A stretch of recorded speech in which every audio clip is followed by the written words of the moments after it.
The recently released Star Wars book, From a Certain Point of View, Return of the Jedi, includes a chapter covering Anakin Skywalker's experience of becoming one with the Force from his perspective, including his reaction to seeing Obi-Wan again, and his thoughts on all of the mistakes that he had made in his life. The story begins with Anakin on the verge of death, having just had his helmet removed, feeling the ethereal void of the Force consuming him into its comfort of cosmic emptiness. His life force flickered as every blink became heavier and heavier. Before him was Luke, his eyes filled with compassion and understanding.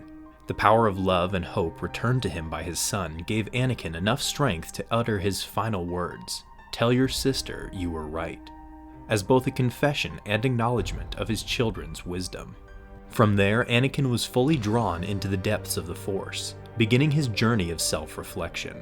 As he sank further down, a long-forgotten memory from his childhood flashed before him, a story his mother had told him about the Sun Dragon, a mythical creature with an indomitable heart that overcame all of its obstacles and protected those it loved.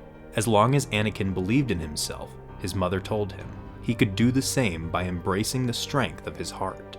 This peaceful reflection was then bombarded by echoes and memories of his past, including those of Padme, Obi-Wan, and Ahsoka. Their voices and visions reminded Anakin of the person he once was, as well as the choices that he had made that had him lose all of them. In this ethereal space, Anakin experienced a profound sense of calm and silence, a stark contrast to the mechanical noise that had surrounded him as Darth Vader. In this quiet, he confronted the harsh truth of his actions and their consequences. He acknowledged the pain, suffering, and destruction he had brought to the galaxy and those he loved. Then, in an instant, a spark flickered within Anakin, causing a ripple through the Force, breaking its silence. He refused to accept that his story would end this way. He rejected the very notion of his own demise. The resolve to make amends and bring justice to the galaxy for the wrongs that he had committed roared within him. It was his duty as the chosen one, as the hero with no fear, as the boy with the sun dragon heart. He would make things right. He had the power to do whatever he put his mind towards. Not even the Force itself could stop him. This blazing flame of renewed purpose was then frozen in place when a voice called out the name, Anakin. Unlike the echoes from before, this one was different. It sounded like someone had whispered the name directly into his ear. He heard it again. This time he immediately recognized it. Obi-Wan? Anakin responded, not knowing whether he spoke aloud or merely thought those words, as the boundaries between speech and thought blurred in this realm. Still trying to be the hero? Obi-Wan replied in a friendly manner, referring to Anakin's renewed need to save the galaxy again. "I'm not a hero," Anakin admitted, remorse flooding him as he finally faced his former master and friend after all of these years. Overcome by his guilt, he then broke down, confessing all of the terrible things that he had done and the untold suffering he had inflicted across the galaxy. How he had failed Obi-Wan and the absolute shame that he now felt recalling the moment on Mustafar when Kenobi called him a brother and how he loved him, only for Anakin to respond in a hateful snare fueled by rage. Anakin then confessed to Obi-Wan of his massacre of the Tuskens, how the death of his mother was a turning point in his life, the moment that he had sworn to become powerful enough to save the ones that he loved, only to realize that he had spread fire and death instead. Obi-Wan listened silently, finally acknowledging his former apprentice's confessions, but doing so without judgment or condemnation. Instead, he offered him understanding and empathy. He reassured Anakin that he does not bear the guilt of the entire galaxy on his shoulders, reminding him that the will of the galaxy's people is a collective force shaped by countless choices and actions, which touch and influence every living being. How the injustices Anakin faced as a slave opened the path for the injustices committed by his own hand as Vader years later. That individuals, no matter how influential, are not solely responsible for the grand tapestry of events. And that despite the terrible things Anakin had done, those acts did not define the entirety of his being.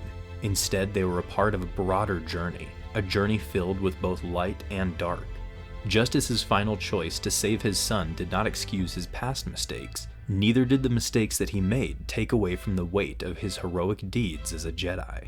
As their conversation progressed, Obi-Wan presented his former apprentice with a final challenge, a test of trust and faith. Anakin accepted.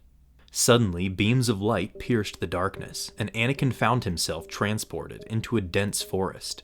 Above, the remnants of the Death Star were still smoldering, and X-Wing fighters streaked through the sky. Anakin's attention was then turned to a funeral pyre, with him recognizing the helmet of Darth Vader atop it. He then noticed Luke Skywalker, staring at the flames consuming the dark armor and helmet. Compassion and acceptance of who his father was flared within his son. As Luke turned away from the pyre, his purpose was clear. He walked towards his friends, and Anakin witnessed the profound camaraderie and trust that bound the group. Anakin realized that he no longer needed to find a way to save everyone. Others have already done so and will continue doing so without him. They will continue doing so because of his final choice, of answering Luke when he had called out for him, for choosing love over power, and giving the galaxy a future at the cost of his own life.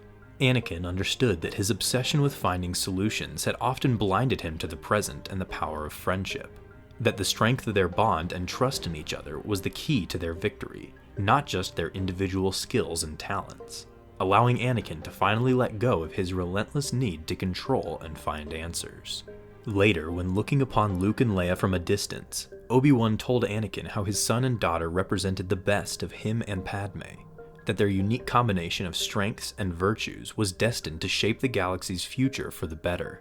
Anakin's heart swelled with pride and faith in his children, knowing that they will carry on the legacy of the Skywalker family while forging their own destinies. He did not have to worry about them anymore, and for the first time in his life, Anakin felt a sense of acceptance and inner peace. At that moment, he had finally learned how to let go. And with that, Anakin Skywalker passed Obi-Wan's final challenge as a true Jedi.